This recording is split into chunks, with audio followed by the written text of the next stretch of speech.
What is up, my brothers from another mother? It is a glorious spring morning. The sun is just coming up, so hopefully this magic hour light works well. Got a couple of reach requests. I want to deal with at least one or two on the drive in this morning, just heading into this office. So let's deal with the first one. Chris says, I came across your channel a couple of days ago, watched several videos where you discuss women topics. Red pill is a new term to me, but every video I watch, there's something I have already been practicing or have prior experience and knowledge on. After my research, I can say I swallowed the red pill a while ago. I'm 25-year-old single male, effing shit up, as all alphas should. My question to you is, do women call you an asshole?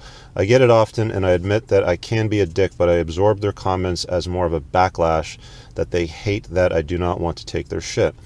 Regardless of what they call me, more often than not, they want more. Not surprising, right? What is your experience on women and their reflection on red pill awareness, and alpha behavior? All right, let's hit the road and let's talk about that, because I have plenty of experience there, especially since I pivoted the channel. I don't really need sunglasses yet.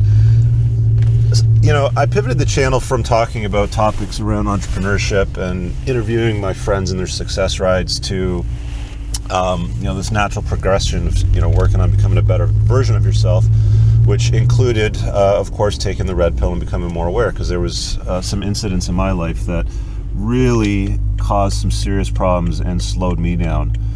Definitely lowered my ability to perform and do well in the world. So, with that being said, anytime you point to the cold hard truth and it advances the sexual strategy of guys, and it may come at the expense of women, because men's awareness, I wish I could turn the camera around, you guys could see the sunrise right now. It's like literally at the end of the road. It's gorgeous. Anyway, back to the point.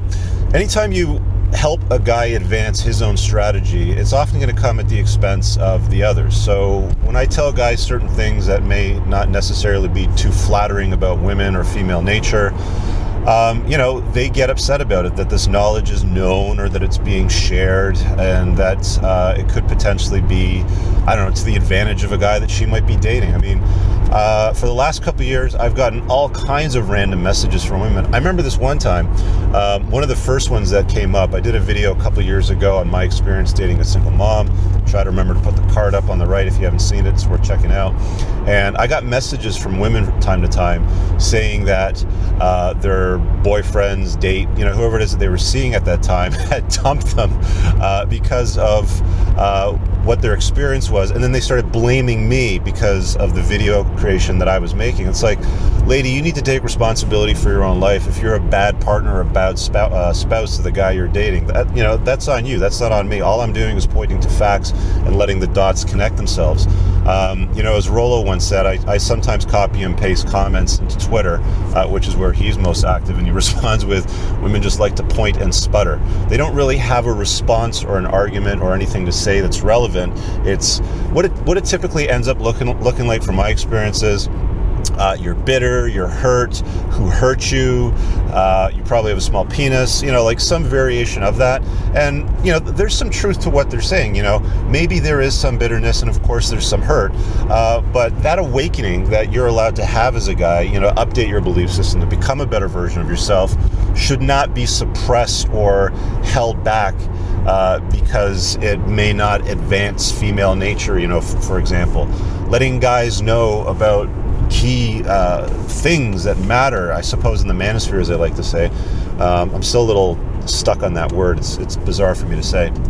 But, if there's key concepts and beliefs that help men advance their place in the world and have a better understanding and make more money and be more successful and chase excellence and master self-care and become stronger, better, more intelligent versions of themselves, women should be happy about that, but they're not. And there's a very small percentage of women, in my experience, that value and respect a red pill guy.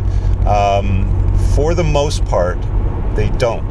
And the funny thing is women want guys to just get it. We know that. That's part of what unplugging and going through, the red pill is that we learn that women want men to get it. They want competent men that are high achievers, that make lots of money, that have high social standing, that are strong, virtuous, alpha, broad shoulders, tight waist. They want the whole package, but they don't want you to be fully aware for some reason. Well, I don't think it's for some reason. I think we kind of know what that reason is.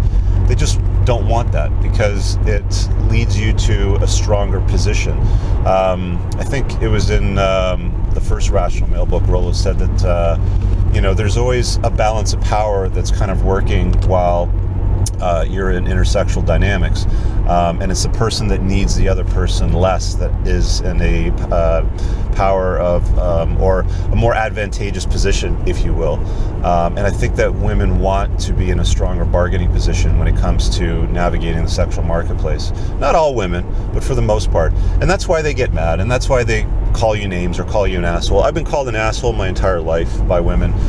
If I don't do what they want, if I don't, go to the events and places or things that they insist on or they try to cram down your throat, let them call you an asshole.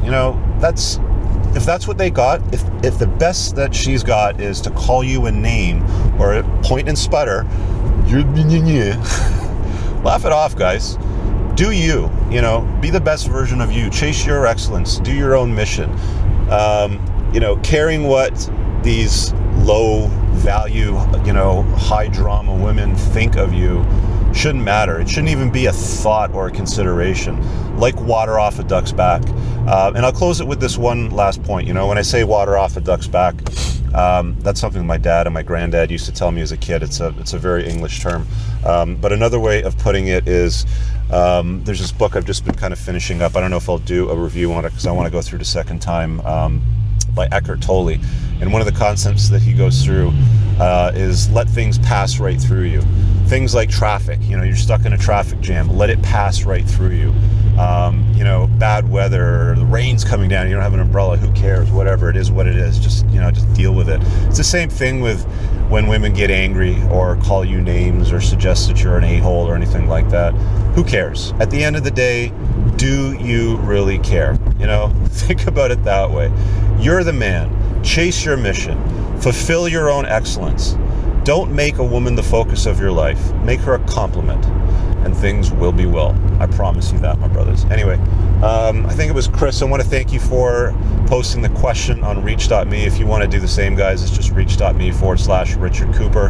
And you can make a video topic or ask your question there. There's actually a longer format, and I'll reply to you personally. Keep it anonymous, without any specific details, because it definitely helps the community grow. And guys, if you have any recommendations for this guy or, feedback beyond what I've left on this video, I know that we're building a community of men that are working on themselves. Leave a comment below and let people know what you think or what your experience has been. Thanks for checking out today's video. Oh, last thing, I always have to pitch Patreon because that's where I'm spending my time growing more of my private audience. Go to patreon.com/Richard Cooper. Premium content, monthly live Q&As with me exclusively, and a whole bunch of other perks, but check it out. Talk to you guys later. Peace.